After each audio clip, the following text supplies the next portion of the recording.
All right, guys, we are back here. We have two guests today. Every now and then we do that. I recently connected with one of them on Podmatch, and we were trying to figure out what was the best fit and all that. And being a disability advocate myself, I'm always wondering or wanting to get to know others who are also helping the disability community in whatever way they do. And both of them have helped. One is currently.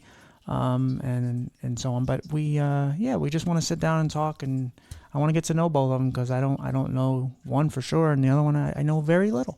So wouldn't you guys introduce yourselves and tell us a little bit about yourselves? Tony, please. Okay, yeah, I'll go ahead and get started. My name is Tony Listerman.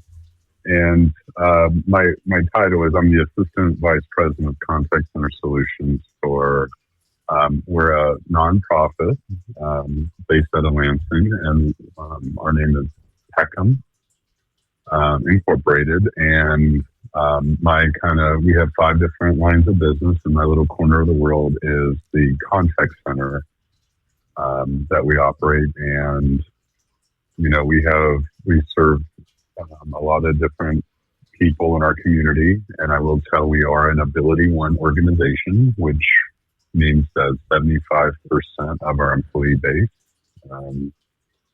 have a barrier to employment, including disabilities. Okay. And we are considered a vocational rehabilitation organization, so we provide what's called VSS to all of our employees. Awesome. And I've known Mary for about 14 years. Awesome. Mary? I'm an entrepreneur, and one of the passions of my lifetime was launching a business called Pearl Interactive Network, Inc. And it's a business that always gave hiring priority to disabled vets, people with disabilities, and people living in geographically challenged parts of the country. And Tony was an incredibly valued part of our operations. So I since sold the business, and after selling the business, I started on my new venture of writing a book and doing speaking engagements, and Tony went on to Peckham. But our company was a for-profit social enterprise that always gave hiring priority to people with barriers to work. Yes.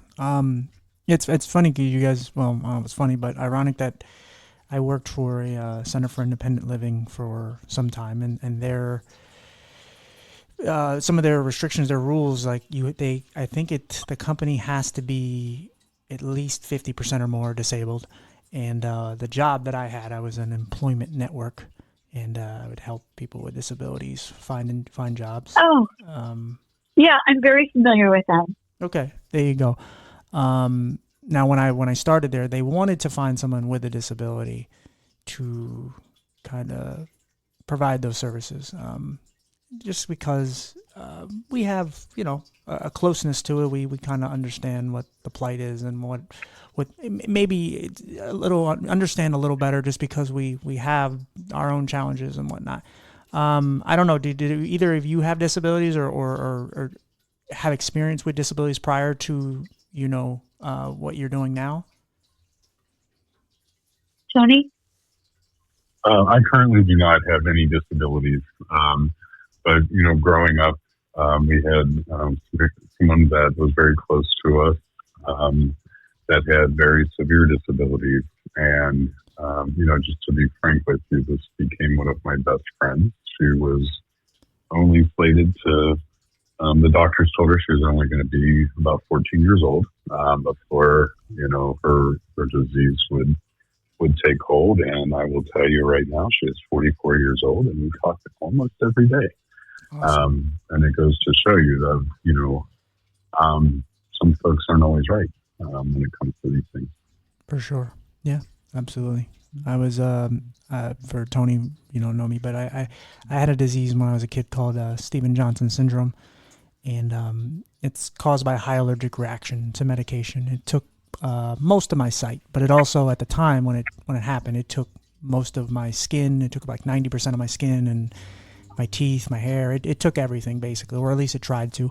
And yeah, I wasn't supposed to live very long either. So it was, and I'm 37, and that was when I was 4. So you never Huh. know. You never know. So, Tim, uh, I found the passion for creating a business that gave hiring priority to people with barriers to work because I'd been in the corporate world. On paper, I looked very successful, but all I had was a title, and I made good money, but I felt depleted and like I was not really contributing much to this world. Sure. So I left that job. I left the job as a senior VP of marketing for a national medical management firm. I immediately took another job and was fired after 2 months. And that's when I started the business that became the passion of my life. And what I discovered very early on is that I started to get contracts that required people to work from home and raise sponsorship dollars for associations. And that's when I discovered something remarkable, which is when I hired people who had severe disabilities, not only did they stay, I mean, the average length of time they stayed employed with us was about 3.1 years, but the work ethic was absolutely extraordinary. Mm-hmm. And at the time, we grew to about 20 employees, and 65% of our employees were considered people with severe disabilities. So that would be people who either were sight challenged or had no use of their arms or no use of their legs. But I discovered this incredible workforce that worked. And so without asking for it, the State Rehab Services Commission found out what I was doing. And out of the blue, they contacted me and said, we have an $80,000 grant. We won't give you the money, but we will pay for anything you need to keep hiring people with severe disabilities. Tony, I don't think you even know this. Did you know all this?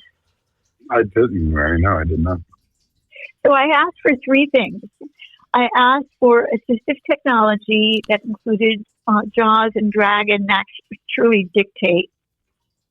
And I asked for that assistive technology to be integrated with a phone system that enabled people with severe disabilities to work from home. Okay. I asked for laptops, and then I asked for people within the Rehab Services Commission to do the scrubbing of HR data to send referrals of people who had physical challenges, but also had the personality and the skill set to do the job. And that was a big defining point for Pearl. And Tony hadn't come into my life then, because what I discovered was I would get all kinds of contracts to raise money for sponsorships for associations, but they were periodic jobs. They were episodic jobs that didn't have continuity. They didn't have competitive wages.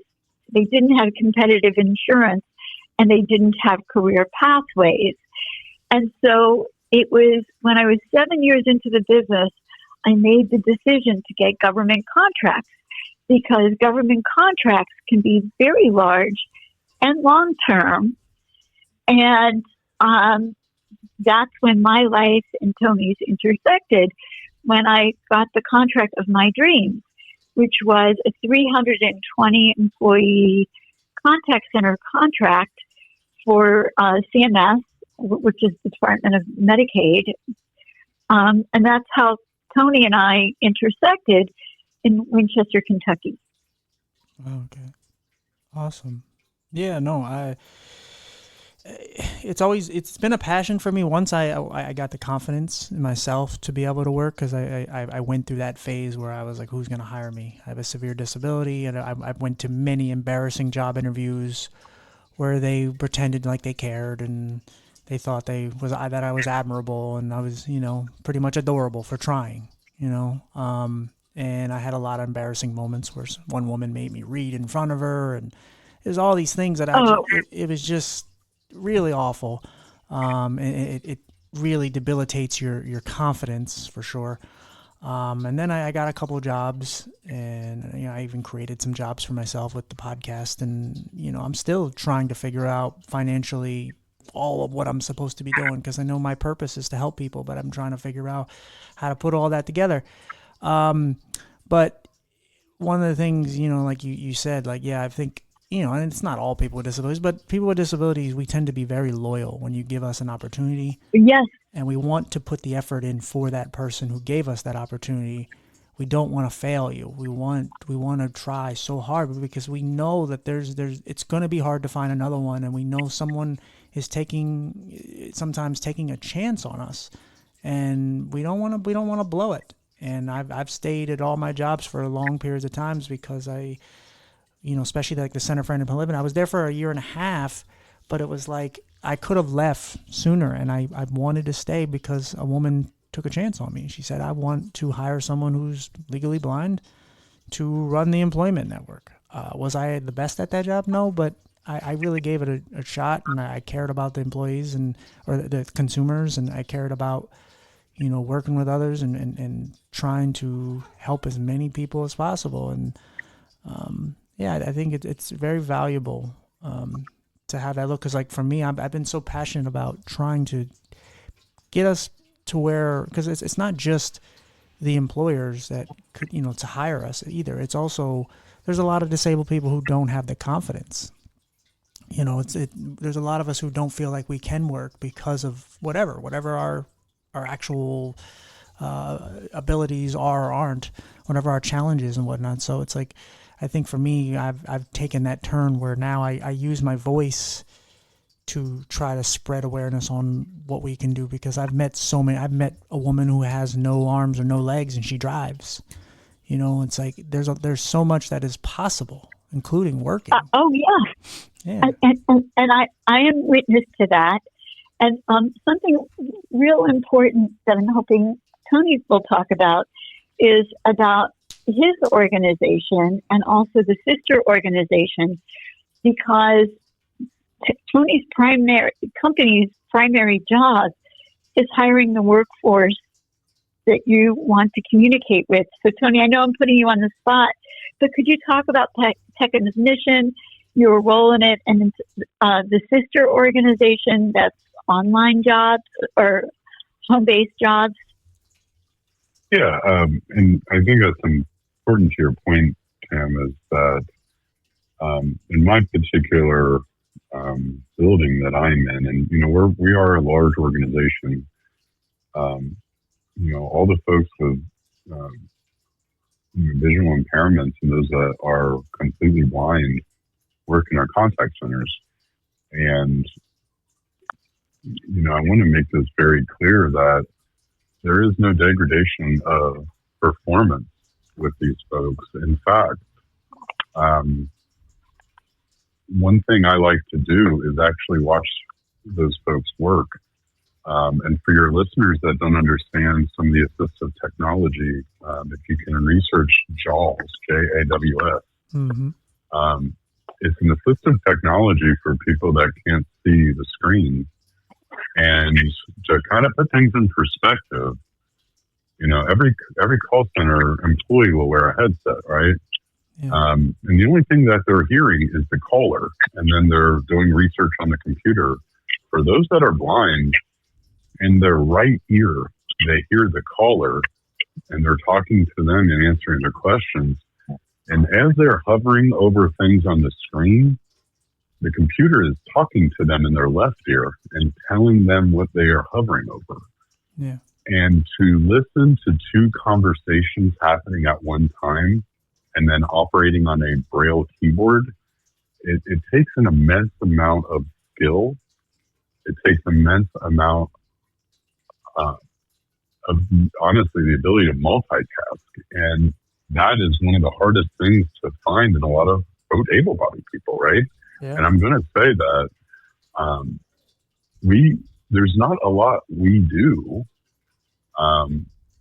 to make that job, quote, any easier, right? Like that is the job, and they do it extremely well. We hold them with the same standards that we would hold anybody else. Yeah. And I'll tell you, when, someone is calling in this particular case, it's, to put things in perspective, if you ever call and ask a question about your U.S. passport, you are talking to us, and you are talking to folks, and you might be talking to someone that's completely blind, and you would have no idea. Right. You as the caller have no clue. So there's a lot that we do for a variety of folks with different issues. So we have assistive technologies, and then there's a lot we do, right, in our physical locations. And for a lot of listeners, there's things that we as an organization and as a community do for people with disabilities that also help us, right, and help everybody in the community. One thing we like to say around here is, it took many years, but curbs all around the United States, they knocked them off, right, to provide a ramp. That was designed for people that had mobility issues, wearing things like wheelchairs. 95% of the people that benefit from it are people that have babies and strollers, right? Mm-hmm. It's things that help some, help all. And, we have real estate and large buildings and structures that we have people here because, again, there's a variety of different disabilities, and some people can't be isolated at home. They need to be around other people. And we encourage that, and we have that here. But there's other organizations within the Ability One circuit that Mary was alluding to that, primarily focus on work-at-home jobs. And if listeners go to, it's called Source America or Ability One, just Google that. It'll be a list of all the organizations that participate in Ability One programs and actively employ those with disabilities. Mm-hmm. Yeah, I worked for one. Yeah, I know you mean. They did a lot of stuff for the military, packing targets and labels and all kind of stuff. So Tony's company, correct me if I'm wrong, Tony, they're based out of Michigan, so they have jobs in the Michigan area and also in Arizona. Did you want to add Kentucky? Yeah, and in Kentucky. So. Okay. That's right. And, to your point, a lot of our contracts are very large, very secure. They're typically with the United States federal government. Some are with the Department of Defense, some are with the Department of State. One of the contracts that we do is a help desk contract for, USDA firefighters. So this the U.S. Forest Service. So a lot of the work that we do here is really important work, and we're supporting our war fighters overseas. We're supporting American citizens that, are overseas, and we're supporting a lot of folks that here in the domestic United States. That's awesome. So it's really important work, and it's really secure work that they be doing. Yeah. It gives them some self-importance, and it gives them, they know their jobs mean something. It's important. I think any job I've ever had, like I never wanted to just be the blind guy in the room, like I never wanted to just be that guy. Like I've worked at jobs where I was the only person with a disability, and it's hard because it's you stick out, right? And I worked at a bakery one time, and I made it known. I'm like, look, man, I need a couple things, like one or two things. There's a little feedback on the phone. But there's only a few things I needed. And like when I worked at the bakery, I just said, look, if you can just write the orders down larger for me, that's probably all I'll need. I'll work around the rest. I'll figure it out. Like, don't worry about me getting around the bakery. Don't worry about me, whatever. I think, because like when I tried to work at Lowe's or certain places, I know there was a problem with like, oh, how are we going to accommodate you? What's this going to cost us? And all these things. And a lot of times it doesn't, yes, it may cost depending on the job, laptops and stuff. But a lot of jobs that just will hire, like you'll see somebody hire someone who has had 5 jobs in the last year who just keeps leaving or getting fired. And they'd rather hire them because they're able-bodied instead of someone who is looking for their first real opportunity. And And it's just, and sometimes it's not just because of the disability. It's also this, like, what am I going to have to do to accommodate you? And I love what you guys are doing, because you're doing the right thing. It's necessary, because there's so many people that just with disabilities that just don't feel like they can work because no one's going to listen to them. They're not going to give them a fair chance. And I worked at a place where they hired visually impaired and blind people, and it was like the place was segregated. Like, the visually impaired and blind people got paid the least, and they put in probably the most work. It was hard labor, factory job, and they didn't get treated the same way. And that's you see that so much, and it's like but yet still it's almost around 70% of people with disabilities are unemployed, and it's that sticks with me every day. It saddens me, because I don't want to see that for anyone. I would like to see us get out there and work, no matter what their disability is. Yeah, you're absolutely right, and a lot of those barriers exist for a lot of employers out there who they don't have the proper training or education to understand how to accommodate folks, right? Yeah. And we have a lot of employees that, and it's funny you say Lowe's, because that's the one that comes to mind for me. Is we get a lot of people that work for Lowe's, attempt to work for Lowe's, and when it's usually not successful employment. And when they come with us, every employee that works here gets, again, assigned to a VSS, or a vocational support specialist. Every one of our VSS has a social worker degree, and they are, in fact, vocational support specialists, meaning they are with you for any accommodation. They're specially trained, and they completely understand a variety of different accommodations that we can go after. And it's not about performance degradation. It's about what can we do to support you to do the job. Sure. And then eventually, we're a job training program. So, Tim, I don't want you to work at Peckham forever. I want us to give you the skills, the accommodations, and everything you need so that we can send you to Lowe's. And it can be very concise, and we teach you also to be your own advocate, because that's important. Something we see a lot too, right? Is there's so many times that people just feel that, they don't have a voice. Mm-hmm. And we teach people to be your own advocate. And a lot of individuals get really surprised they can move a mountain with their own voice in this world. Oh, yeah.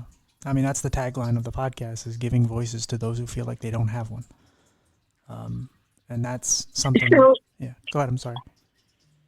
Oh, no, please continue, Tim. Oh, no. And for me, like, my voice, I never felt heard. I always, and some of it was my fault. I leaned into some of it. I felt guilty or shameful for what my disabilities are and how I stand out and all that. But I also allowed my mom or grandma, whoever I was eating at a restaurant with, I allowed them to speak my order for me, because I didn't want to speak, but there was a point in time where I got tired of people looking down on me or looking past me.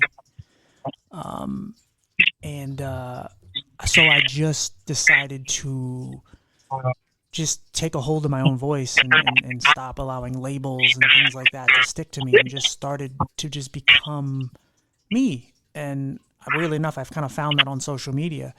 Like, I found a good following, and people started listening to me and caring about what I had to say. And I realized, like, my voice matters. Like, it truly matters in this world. It doesn't matter if you have a disability. It doesn't matter if you have past trauma or what color you look like, whatever, your height or whatever. It doesn't matter. Like, you people will take to you if you just, especially in this day and age where everyone seems to be the same. The internet is kind of like, social media is like that, where it's like everything is trendy. Everyone is just kind of blending in and being like someone else, and instead they're not standing out. And when you have a disability, you stand out sometimes for the wrong reasons, but you can make that work for you. Like, for instance, one of the things I do, I have a very colorful personality, but I like to match my clothes, even though I can't see that well. I love to match my outfits, and I like to play tricks. Like, I like to fool people, because people hear that I'm legally blind and they don't understand the legally part. They just hear the blind part. So when they see I match red shoes with a red hat and a red shirt, it's like, oh, well, he's not blind or whatever. But it's like, no, I just like to be colorful. I like to have fun. I like to smile. I like to enjoy life. And yeah, I may be in pain. I may be struggling at times, but you can be positive. You can still be happy. It's what you make of it. And there's so many barriers that we have to leap over. There's so many things that we have to break through. And it's just like, I don't know. I love when those are out here trying to break those stigmas and those challenges, because it's so necessary. Go ahead. So Tim, as an entrepreneur, there's a whole other angle to this conversation. Sure. Because as an entrepreneur, as a business person, you want, for business reasons, to keep the same people employed, because every time you have to replace a position, it's a lot of time and a lot of money. I mean, Tony, did we ever quantify how much it costs every time we lose an employee to replace them? It was a little over $13,000 per employee. Wow. So the unexpected delight I had as an entrepreneur and a business owner was when we hired people who were our niche, which are people with barriers to work, especially when we had the luxury of the assistive technology. The retention rates were outstanding, and the attitude and the work ethic were fabulous.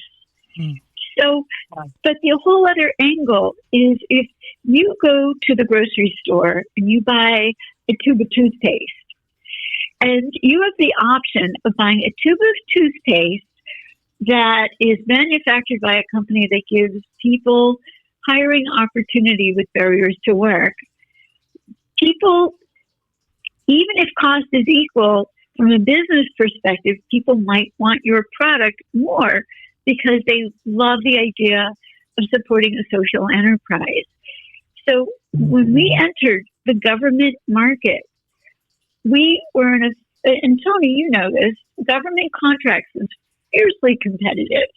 But sometimes our story of the workforce we hired really did make a difference. If cost and service is equal, people loved our story.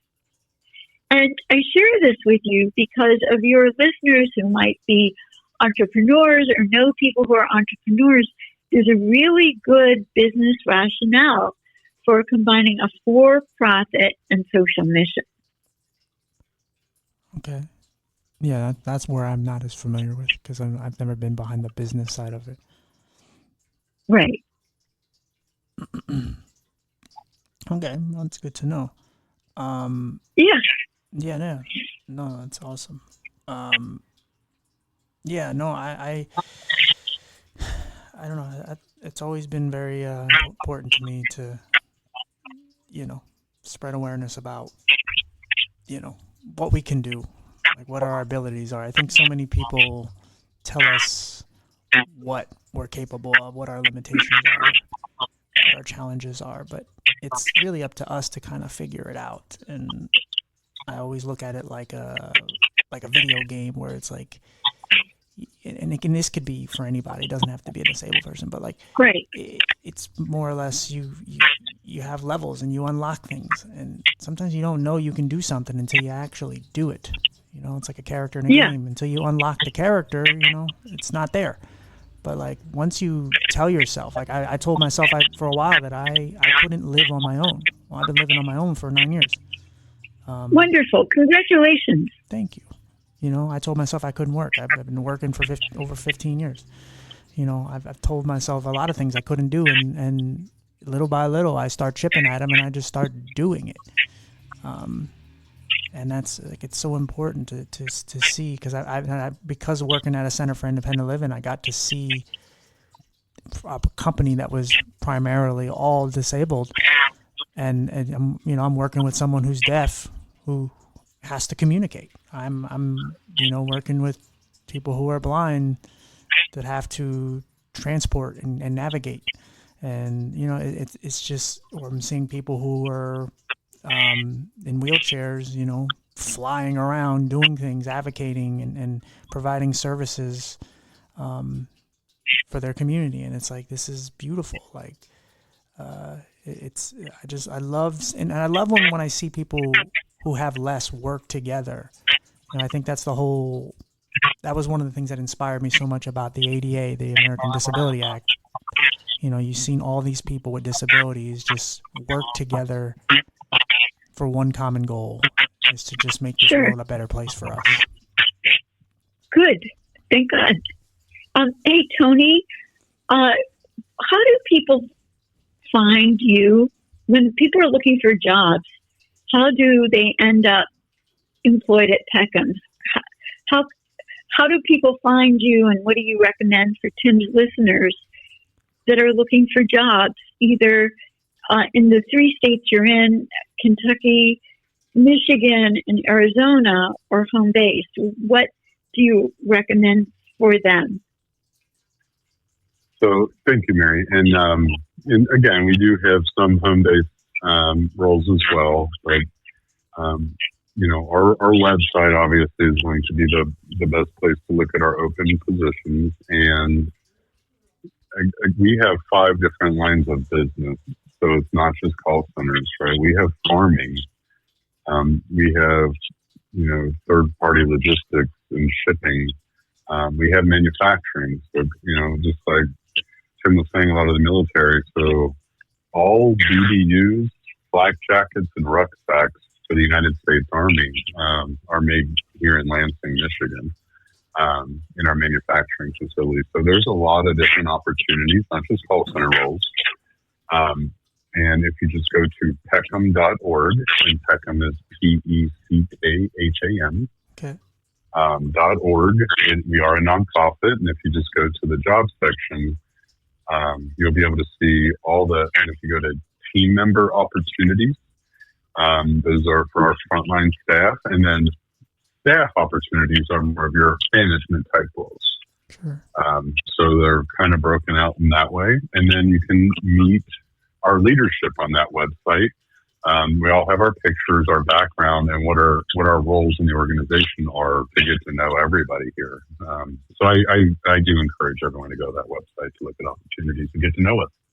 Okay. Now, do you have to work in those? Like, do you have are these all in person? Are they work from home jobs? Like, do you have to be in those 3 states? You don't have to be. So if you click on some, you do, right? So imagine our manufacturing facility, right? That's going to be an on-site. You got to come into the office. But we have some contact center roles and other virtual roles. We have some job training roles. We have training roles that are, again, that are virtual. But also we have both, right? We have hybrid roles. We offer a lot of different roles. If you want to come in the office a few days a week, you can work at home a few days a week, whatever works well for you. And we also do IT roles, right? Help desk, coding, people that are certified in, CompTIA or AWS. Like, we offer a variety of different roles. And if you click on those opportunities, it'll tell you if it's in person, remote, or hybrid. Okay. That's good to know. That's good to know, because I like to pass on resources to people, and I know an employment network that may be able to help some people with disabilities kind of they're looking for jobs, and sometimes in these small towns it's much harder. It's much harder to find something that really will fit. But I appreciate it, because I'll definitely keep you in mind for anyone who I know is looking for an opportunity. That's the only reason why I asked about, can you work outside the 3 states that you provide services? Right. Yeah. And I'll say, and that was Mary's, people with barriers, and that also included geographic barriers, right? Working in Kentucky, there's a lot of very small towns, but really the service industry, you want to work at a local restaurant or a gas station, that's about the opportunities you have there, very low paying. Right. So yeah, we completely recognize that it's a variety of barriers that we're trying to overcome here. So yep, Tony, I hope you'll bear with me, but one of the reasons I'm on this call is, Tim, you talked about uh, fear. You talked about uh, people being lost, about what to do with their lives, how to find meaning in their lives. So one of the reasons I approached you was, I have to be honest, I don't have jobs to offer, but I do have 3 workbooks on my website. One workbook is how to overcome fear and move on with your life. Mm-hmm. The other workbook is the importance of finding your life's purpose. So Tony mentioned your call center jobs is not a be all and end all for a lot of your listeners. Right. But what's helpful is if people put themselves through the rudiments of really doing the deep dive digging to find out what is it they really want to do with their life. So when you talk about this podcast, Tim, it's obvious you're living your life mission. You are communicating with people and you are their beacon of light. Thanks. So the third workbook is something I discovered that actually led to launching Pearl Interactive, it's called the Holy Grail of Informational Interviews. And it's a technique that I use to start Pearl Interactive Network and to grow Pearl Interactive Network. And it was a technique I used till I sold the business. And the whole art of informational interviews is if you have people who really know what they want to do, they're really clear on what their life purpose, then the third leg, and this is all tied to my book called Fired to Inspired, the third leg is holding informational conversations with anybody who might be doing work that is of interest. Okay. It's not your typical run-of-the-mill, you see a job posting, you respond. Instead, you approach somebody who's running a podcast, or you approach someone who's doing vegan restaurants.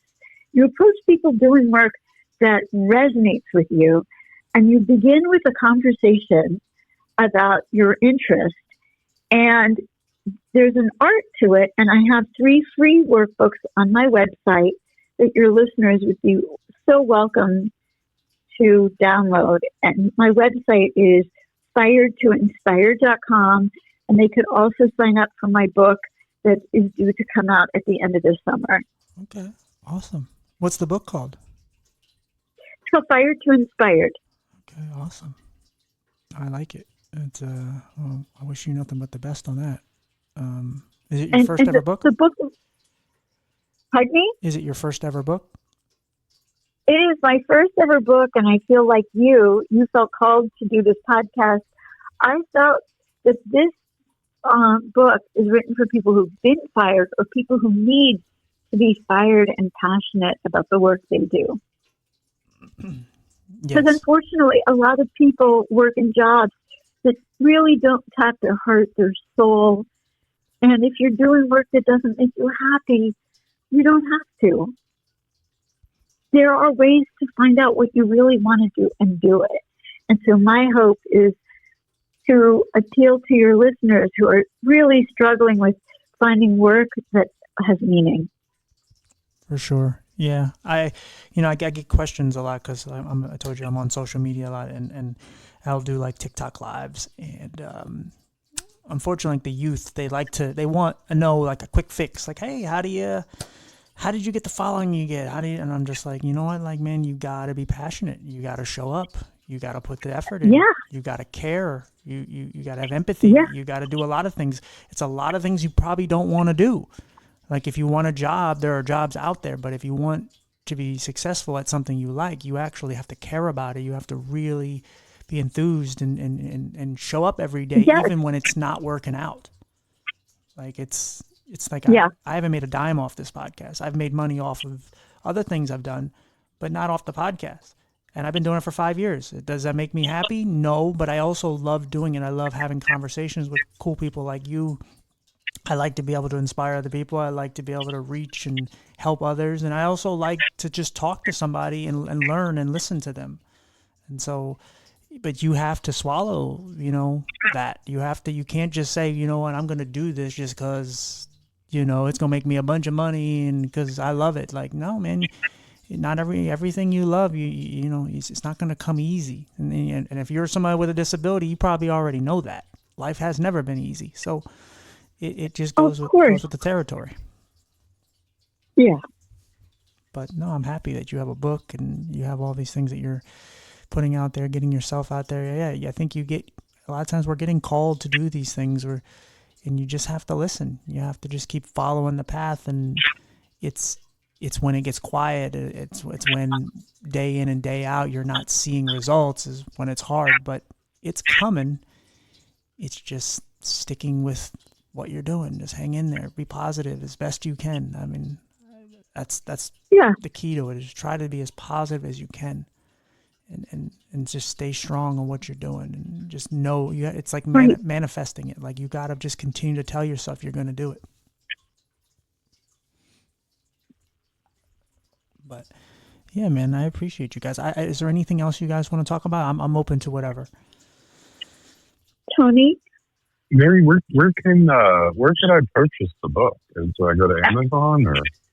Well, when I finally get it done, because I'm supposed to do the final edits, the final edits. It's, by the way, Tim, this goes back to what you said. I've been working on this book for 4 years, and I refuse to give it up. But Tony, if all goes well, it will be on Amazon at the end of this summer. Okay, great. I look forward to reading it. And Tim, I want to say that I really appreciate you having me on. Anytime, buddy. Working with folks with disabilities and just being part of this is it's very rewarding work that we do here, and it really gives a lot of meaning every day. And I really appreciate the opportunity. And I want to be clear, it's not because I think this is charity. It's because I get to see what people are really capable of. And a lot of, my own issues that, kept me from, say, employing, people with disabilities 10 plus years ago when I didn't understand a lot of these things. And there's so many opportunities out there with the right organization. And there's a lot of hope out there. So thank you so much for having me on and being able to talk about those things and talk through them. Absolutely, man. That's all right. Tim, I would just like to share one use case study, and Tony probably knows the person, and I won't mention last names. She was my third employee when I started Pearl. And this is a woman who had close to a PhD. She was legally blind and had never had paid employment. So she started out raising sponsorships, outbound calls by sponsorships, and she did incredibly well. So we got an HR, Tony, I don't even think you knew this, but we got an HR recruiting system that enabled people who were legally blind to do recruiting off of our platform. Did you know that? I did not. No, I did not. Yeah. But we did that because we promoted her from outbound sales to heading up recruiting for people with disabilities. And she's still with the company, and that's 23 years later. Wow, that's awesome.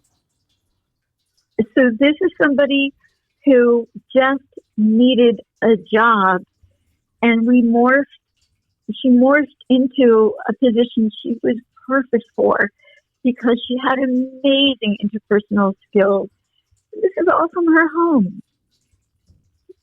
Oh, wow. That's So great. that's just one example of one case study that it is one of the most rewarding. Yeah. I always said, I think people with disabilities, when you hire them, I think they're very good for morale. You know, you always hear HR, professionals will talk about we want better morale around here, and it's like, well, if you get somebody who's had it hard and they keep a smile on their face and they're working hard and they're trying, like, I think that's really good, because you want that. Yeah. Because we all got stuff in our lives that we're struggling with. We're all dealing with loss. We're all dealing with stuff. So it's just like, I know that you lost your grandma the other day, and I'm so sorry. And I'm not saying you shouldn't be sad. I'm not saying you shouldn't be, but, like, you know what? Like, right. I'm hurting too. I'm hurting, and I'm here with you. Let's work together. Let's get through this day, and you know what? We'll cry later. We'll cry now, but we'll get the job done afterwards. You know, whatever. But I think that's one of the positives, and I think that's one of I've learned, like, our superpowers, like mine, is just being able to communicate and have empathy for others, and just, you know, I have people come up to me who on my, like, lives and stuff, and they'll say, man, like, you helped me stay sober. You know, you helped me get through stage 3 cancer. And I'm just like, I didn't do anything, though. They're just like, you're just positive. You're fun. You're nice to be around. Yeah. It's like, it's your good energy. And it's just the fact that, like, you don't meet a lot of good, genuine people every day who just will listen to you or talk to you or just say hi to you. Right. And yeah, it's just important. And I don't know. We just need more kindness in the world in general. Just totally more understanding of each other, of all people. So, I just wanted to, like Tony, thank you for your time. Mm-hmm. And thank you for allowing the two of us to be on your podcast. Of course, you're more than welcome. And if you guys, you guys know a lot of people with disabilities or with crazy stories. If you ever want to recommend somebody to be on for me to interview, please just give me their information, let me know, and I'll take care of the rest. Sounds good.